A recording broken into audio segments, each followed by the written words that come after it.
இன்றைக்கி ஒரு salad recipe தான் பார்க்க போகிறோம். சிக்கனும் வெஜிடபிளும் சேர்த்து ஒரு சேலட் வந்து நம்ம வெயிட் லாஸ்க்காக பண்ணுறோம்.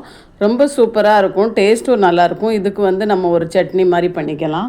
இதுக்கு வந்து 2 பூண்டு, கொஞ்சம் ஒரு சின்ன துண்டு இஞ்சி, கொஞ்சம் கொத்தமல்லி, கொஞ்சம் புதினா, அப்புறம் வந்து நம்ம பீனட் வந்து கொஞ்சம் எடுத்துக்கலாம்.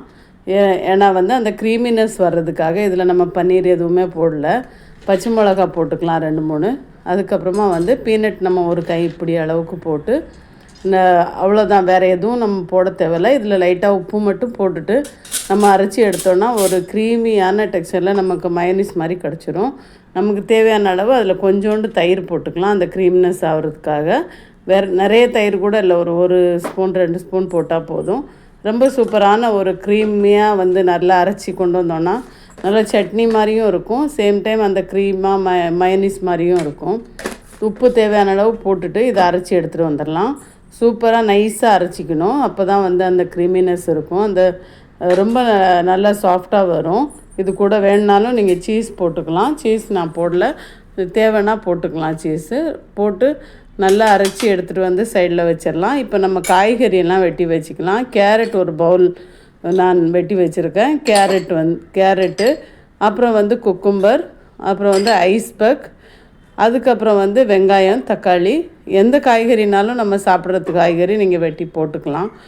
வேறு என்ன வேணாலும், பீட்ரூட் வேணாலும் போட்டுக்கலாம், இன்னும் என்ன வேணாலும் போட்டுக்கலாம். சிக்கன் வந்து நான் கொஞ்சமாக மத்தியானமாக வறுத்து வச்சுருந்தேன், அதிலேருந்து கொஞ்சமாக எடுத்து அதையும் போட்டுக்கிட்டேன்.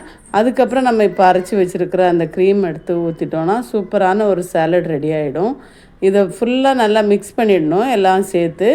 சாட் மசாலா வேணுன்னா கூட கொஞ்சம் மேலே போட்டுக்கலாம். நான் தேவையில்லை, உப்பு தேவையான அளவு பார்த்து நான் போட்டுக்கிட்டேன். அவ்வளோவுக்கு அந்த சட்னியே வந்து அந்த க்ரீமாகவும் ரொம்ப டேஸ்டியாகவும் இருக்கும், ரொம்ப நல்லாயிருக்கும். அதனால் வேறு எதுவுமே இதுக்கு தேவையில்லை. இதை நல்லா மிக்ஸ் பண்ணிவிட்டு நம்ம வெயிட் லாஸ் டைமில் இப்போ இதுதான் என்னோடய டின்னர் இன்றைக்கி. அந்த மாதிரி தான் நான் ரெடி பண்ணுறேன்.